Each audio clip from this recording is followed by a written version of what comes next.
Good afternoon, everybody. This is going to be a little bit different video. I'm going to do a few things.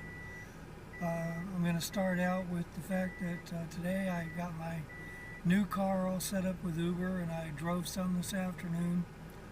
Made about $30, so I'm pretty happy with that I get to do what I do for a living again, and hopefully I'll get out of the woods pretty soon. And that certainly helped me a lot because I wasn't certain how much longer I could continue being optimistic before things started falling apart. So I'm just putting that out there. It was a struggle to remain positive and optimistic and not let the worst of the worst get to me and start making me feel like I was wasting my time and basically going through the hell that I've always gone through when things didn't work out for me. So I'm glad that things worked out, and I'm glad to be back to driving. The only thing that's not great yet is that I can't do LAX trips yet. And the reason is because you've got to have one of these to be able to do trips to and from LAX. If you don't have it, you can get fined up to $1,000 for trying to pick somebody up or drop somebody off at LAX. And that only applies to rideshare, so Uber and Lyft. As far as I know, taxis have a totally different thing. I don't know how that works for them, but this is what we have to have. And this one is the one to my Altima. Now, I don't know if you can tell it very well, but there's a license plate number on there. Without a license plate number, it's not valid. So until my new license plates come in for my new car, I can't go to LAX. That's going to cost me a little bit of money, but because the trips there are usually better. But I'll get by. I'm pretty sure I can make do between now and then. So I'm still optimistic.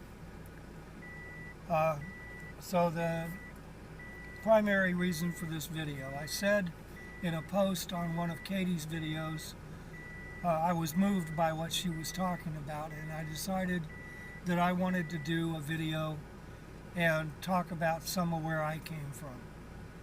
Not because I think that Katie will benefit or anyone else will benefit from my experience, but in the hope that somebody might.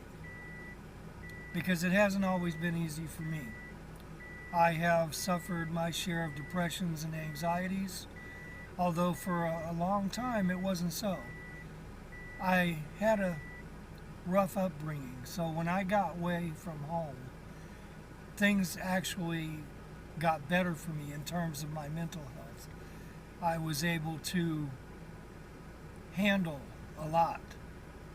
You couldn't get me mad. You couldn't make me feel like life wasn't worth living. And that was great, and it lasted for a while, but as time went on and I continually failed at trying to figure out my life, and the more I got shitty treatment from people, the harder it became. And at some point in my 30s, I got to where practically anything would send me in a downward spiral. It didn't take much. And I suffered through a lot of depression. But I even went through that depression when I was younger because, as I said in that comment, I tried to commit suicide twice in my life. And the first time was when I was 23. I was on the street here in LA. I had not been able to get anything together or figure anything out. I was struggling to survive. I was spare changing, or panhandling as it's called, but that wasn't all I did. I would go to restaurants and ask them if I could do some work in exchange for something to eat, because I hated spare changing. You know, I'd never have liked the idea of begging for money. These days it seems like nobody gives a damn and everybody begs for money. But I never liked it. I did it because I felt like I didn't have any other choice, but I hated every second of it. But I would ask restaurants to help me out, and some of them would give me a little bit of work and then give me a meal. Some of them would tell me they couldn't give me work because of their insurance, but they would give me something to eat anyway. And the rest would tell me they couldn't give me work because of their insurance, and I would have to just leave and go try to find another way to eat that day. But I tried to do as many things as I could to earn the food I was eating, because I grew up believing that no one should be living scot-free. No one should be completely dependent on somebody else for the rest of their life. There are some situations where that's not possible, that you have to be dependent on somebody else for the rest of your life. People that are invalid, people that are suffering severe mental defect and cannot function normally. And even with them in today's world, it seems like there's more and more things that are helping a lot of them become more independent. But even in that independence, for a lot of them, there is still a lot of dependence on other people. And it is what it is. You're not going to change it just because you don't like it. But anyway, when I was 23, I decided that I had dealt with enough in my life and didn't see any reason to continue to be alive. Didn't want to be in this world anyway. I never wanted to be in this world. That's another story. It deals with something that happened to me when I was way too young to remember anything, but I had a memory that stuck with me anyway, and it happened before I was adopted. But ever since I can remember, back to my earliest conscious memories at the age of 3, I never wanted to be here.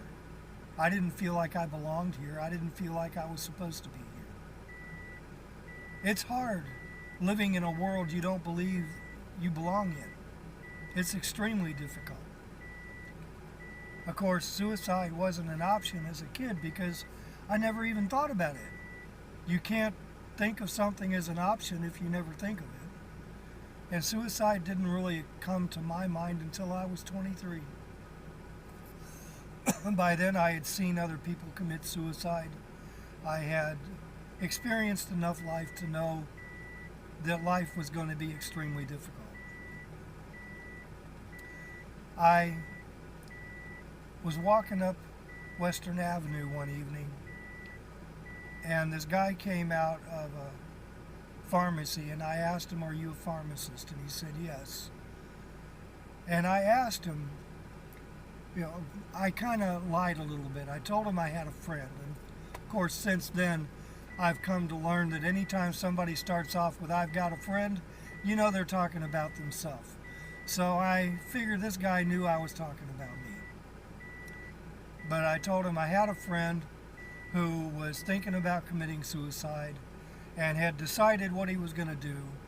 And I didn't know whether to believe that what he was going to do was going to work or not, because I wanted to talk him out of it if there was any real threat. So the pharmacist asked me what he was talking about doing, and I said he's going to buy a bottle of sleeping pills, the OTC stuff at the convenience store, and a couple of beers. And he goes, and I told him a couple of 16-ounce beers. And he goes, "Well, if he takes every single pill in the bottle and drinks both cans all the way down, and he can keep it all down, it should work." I went, "You're sure?" And he goes, "Yeah, I'm sure." I thanked him. He goes, "I hope your friend changes his mind." I said, "Yeah," and I walked on. That night, after spending the afternoon spare changing, I went to the convenience store I'd already picked out to where I was going to buy it. I bought a bottle of over-the-counter sleeping pills, which at that time was $24 to the bottle. and they were pills, not gel caps. And I bought two 16-ounce beers. I went to a park that was a short distance away from that store. I, in between gulps of beer, swallowed every pill in the bottle, downed both beers completely, and then sat there on the bench waiting for it to work. Hours went by. I didn't have a watch, so I couldn't tell exactly how much time went by. But I know that it had just begun to get dark when I took those pills and drank those beers. And when I finally decided to get up and go see what time it was, because near that convenience store was a building that had a wall clock on the outside that showed the time. I went and looked, and it was almost 11 o'clock p.m. So I know that I sat there for at least 3 hours, and I never felt anything. I never got a buzz off the beer. I didn't get the slightest bit tired from the pills. And I thought maybe sitting still is what the problem is. Maybe I need to walk around and get it circulating through my system. So I took a walk. To this day, I really don't understand how I walked as far as I did without ever even getting winded. But I walked from the intersection of Beverly Boulevard and Van Ness Avenue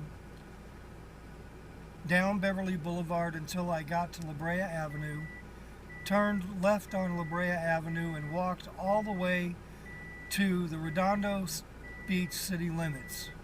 And the reason I know it was the Redondo Beach city limits was because back then they used to have these wooden signposts that had all these different signs on them that would indicate the city charter thing and everything else and tell you the name of the city. And when I got to Redondo Beach and saw that sign, I decided I'd walked far enough and turned around and went back the opposite way that I came from and didn't stop walking until I got back to that park. I don't know exactly how many miles it is, but I believe it's something close to 8, maybe 10 miles that I walked. La Brea Avenue becomes Hawthorne Boulevard at Century Boulevard. So I know I was on Hawthorne Boulevard when I got to Redondo Beach. To this day, I don't understand what happened. I should have been passed out within 30 minutes. What I've learned since then, I should have been passed out within 30 minutes. And I never got tired, never got a buzz off the beer. Didn't stagger when I was walking. The only explanation I've ever had is that God was telling me it's not my time to go and I'm not going to let you go that way. Which tied back into the memory that I carried with me from what I call the before time, which is the time before I could consciously remember anything. Because I carry one memory from that time, and only one. And it's a voice telling me that I have something very important to do, that I am going to benefit all people, all life, and the planet. I have never fully understood what that's supposed to be. I don't know that I've done anything of the sort. I can't see anything in my life that would be an indication that I've done anything like that. And at the age of 23, I had basically given up on believing that, because there's no way I could have done anything that important being a homeless person on the street that nobody even knew. And that the people that did know me were the same people in the same boat I was in. So I didn't get it. But it didn't work. So I just accepted that God was telling me You're not going to go that way. I'm not going to let you. Okay? It's not your time. 23 years later, when I was 46, I ran into the same wall again. Many other things had happened in between, things that I haven't even begun to touch on, and some I may never touch on. But at the age of 46, I once again felt like my life was nothing but a waste, that there was no reason for me to be here, and I still didn't want to be here. I didn't want this life. I didn't want to be in this world. I didn't like the way this world operated, and decided that with all the effort that I'd put into trying to make my life work and have it continually fail over and over and over and over with no measure of success, that I was done. So I decided to try the same thing again. But this time, it was a bottle of 32 gel caps, because they didn't sell 24 anymore. And it was two 24-ounce beers. I managed to get all the pills down, and I managed to get the beers drank. This time, I got extremely tired. I could feel the buzz from the beers, and I started to go to sleep. I don't know how long it was, but at some point, I felt the urge to puke. At that time, I was living in a room I was renting. I had managed to have a little bit of an income coming in, and I was about to lose that room, and that was part of the reason. So I was laying on the bed in that room when I felt that urge. So I rolled over because I couldn't get up. I was way too stoned to get up. I rolled over and puked over the side of the bed. At the same time, I felt this extremely strong urge to go pee. I've never been one to want to pee myself, so I forced myself to get up and go to the bathroom. And I still, to this day, don't understand how I got out of that bed. But when I stood up, I could barely stand up. I had to use the wall for support to help me get to the bathroom because I couldn't stand up upright. My legs felt like jelly, like they were just going to go out, like there was no bones left in them. But somehow I made it to the bathroom, managed to take care of business, went and laid back down in the bed, and passed out. I don't really know exactly how long it was that I was passed out, but I know that it was daylight when I woke up.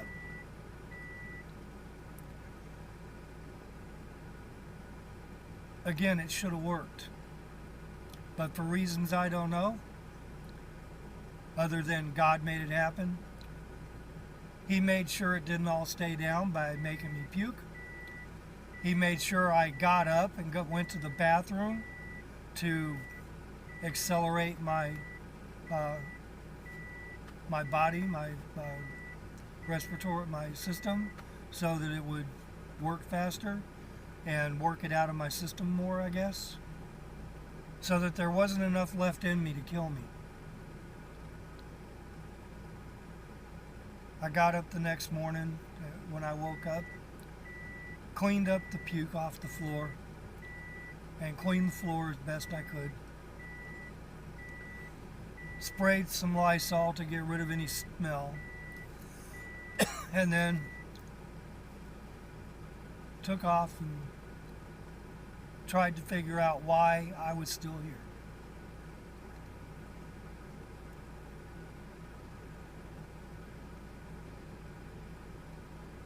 I don't have any explanations. Okay? I don't know what changed. All I know is I used to go through such severe depression that I just wanted to go to sleep and never wake up.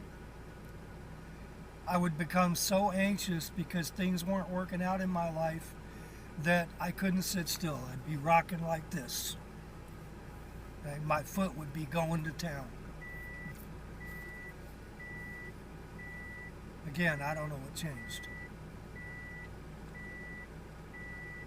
About 7 going on 8 years ago, I decided to go over to this church nearby where I was sleeping, to see if maybe I could figure something out there. It was a church that catered to the homeless, as I understood it. So I decided to go over there and see what I could find out. It's the church that I'm a member of to this day and continue to attend every Sunday and continue to support. When I went there, I started volunteering. First with the church itself, then with an organization called LSS, which stands for Lutheran Social Services. They, at that time, were renting a building on the property and providing food and some other services for the homeless and poor. So I started volunteering for them as well. And over time, I got to know some people, they got to know me. The volunteering definitely helped because I felt so much better just knowing I was doing something that people appreciated and that people actually knew who I was. You know? I'm not going to go through all the details, but things ended up changing to the point that I ended up in the position where I am now. When my Altima broke down and I had to put it in the shop for 3 weeks, well, it didn't break down. It developed a transmission problem. It was still running. But when I put it in there for 3 weeks and lost 3 weeks worth of income, I wasn't sure the car was going to get fixed. If Nissan decided that it wasn't going to qualify for a warranty repair, I didn't know how I was going to repair it. And for all I knew, I was going to be out of work again. And this time I was going to be in hock for a car I couldn't afford to pay off. I was going to have bills that I couldn't pay. Okay? And I was going to be in worse shape than when I started. The feeling of depression that wanted to come over me was strong, but I refused to accept it.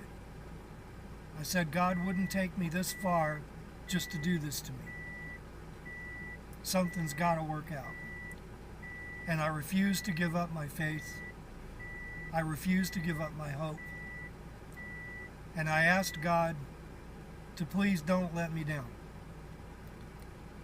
And He could. Because the truth is, it's not about faith and hope. They're not about God doing what I want God to do. They're about God doing what God's will is. And the only thing we can hope for is that what we want falls in His will. Because if it doesn't, it's not going to happen. And I just said, I don't think you would have given me all this if this wasn't your will. So please, don't let me down. And He didn't.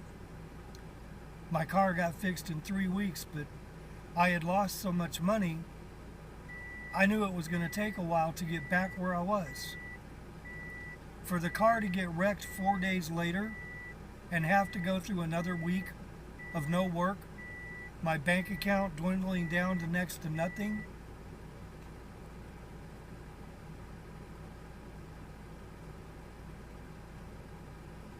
the desire to be desperate was great. The feeling of depression and anxiety that was right here, I was having a very difficult time keeping it there. Okay? I can only give God credit for it not coming down on me. Because when I went through depression and I went through anxiety, I had no control of it. I couldn't stop it from happening. I'm thankful that God has given me what He's given me.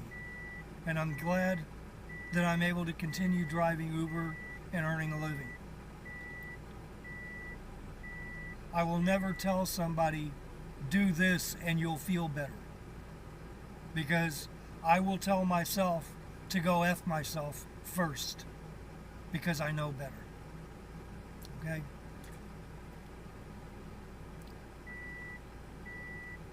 Well, I don't think I should say any more right now. It's already been almost a half hour. I'm going to go ahead and upload this and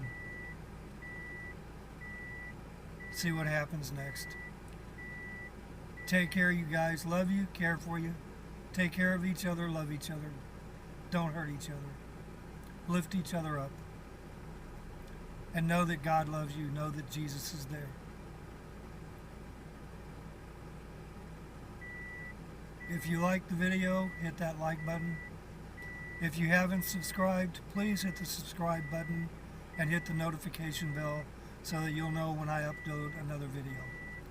I'm not very consistent right now. I'm having to record through my phone.